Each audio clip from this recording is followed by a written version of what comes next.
সেদিন চলে গিয়েছিলাম নতুন একটি রেস্টুরেন্ট এক্সপ্লোর করতে, যেটা হয়েছে গোসানিমারি টু সিঙ্গিমারি রোডের মাঝামাঝি একটা জায়গা। এটা বানানো হয়েছে একদম ধাবা স্টাইলে, ওটাই তৈরি করা হয়েছে চাটাইয়ের। এখানে কিন্তু একটা সেলফি জোনও আছে, যেখানে কিন্তু আমরা কয়েকটা পিকচার ক্লিক করে নিয়েছি আর তোমাদের সাথেও শেয়ার করে নিলাম। পিকচার ক্লিক করা তো শেষ, চলো এবার ঢুকে পড়ি ধাবার ভেতরে। আর এটা কিন্তু অনেকটা ইন্সপায়ার হয়েছে মানে বং মিডিয়ার ধামাল আড্ডা দেখে, সেখানেও কিন্তু আমরা গিয়েছিলাম, সেটার ভিডিও তোমাদের সঙ্গে শেয়ার করবো। আর এই ধাবাটার নাম হচ্ছে নবান্ন। দেখো আমরা কিন্তু এন্ট্রি নিয়ে নিয়েছি আর ভেতরের অ্যাম্বিয়েন্স তোমাদের সঙ্গে শেয়ার করে নিচ্ছি। আর আমি একটু হাই করে নিলাম, তারপর বসে পড়েছি। দেখো মিস্টার শর্মা দেখতে শুরু করে দিয়েছে মেনু কার্ড। এখানে কিন্তু চা কফি থেকে বিভিন্ন রকমের স্ন্যাক্স থেকে শুরু করে তোমরা মেন কোর্সও পেয়ে যাবে।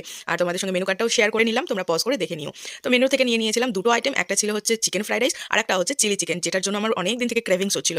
যাই হোক, ফ্রাইড রাইসটার প্রাইস নিয়েছিল 150 টাকা, আর চিলি চিকেন 8 পিস ছিল বোনলেস, সেটার প্রাইস নিয়েছিল 240 টাকা। আমরা কিন্তু এক প্লেট করে অর্ডার দিয়েছিলাম আর আমরা দুজনেই কিন্তু ভাগ করে খেয়েছিলাম, আমাদের জন্য একদম সাফিসিয়েন্ট ছিল। তো ফার্স্টে আমি ফ্রাইড রাইসটা আর কি বাইট নিয়ে নিলাম, আর খেতে কিন্তু অনেকটাই টেস্টি ছিল।